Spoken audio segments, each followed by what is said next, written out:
Hello everyone.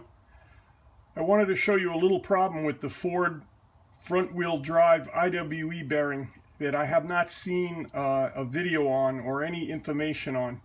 I, like most people, had a problem with my old IWE where the vacuum would not disengage it any longer, or I should say it was disengaged all the time, and the vacuum couldn't pull it into four-wheel drive. So I watched a bunch of videos on YouTube and basically changed the IWE. And then about a few weeks later I went to put it in four-wheel drive and I had no four-wheel drive.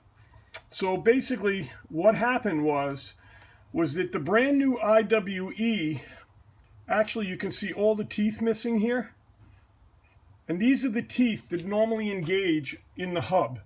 So basically what happened was that the vehicle, before I got it, the guy who had it never changed the IWE when it was bad.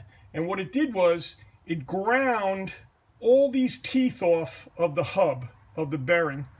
So I never even looked at that, and none of the videos showed that we should actually check that to make sure that the teeth on this hub are okay. So basically what I did was I put a brand new IWE in, and these teeth, because they couldn't really engage very well, they just stripped right out. And then the inside of it is where the axle was. You can see the teeth are fine, but this part of it wouldn't engage and they just ground right off. So basically what has to happen is you have to change the hub so that you have all these teeth are correctly engaged with these teeth. So actually I had to buy another IWE and I had to buy this hub, which actually is not that hard to change. Probably about a 45-minute to an hour job to change the hub and the IWE at the same time. You do have to break the ball joint loose and you have to break the upper ball joint loose, but everything went actually rather well.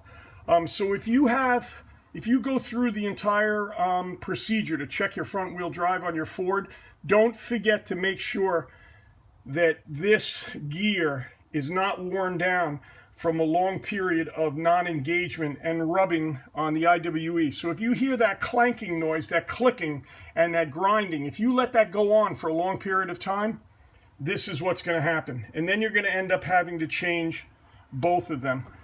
So that's just a quick hint, little simple thing that you guys need to check. Thanks a lot.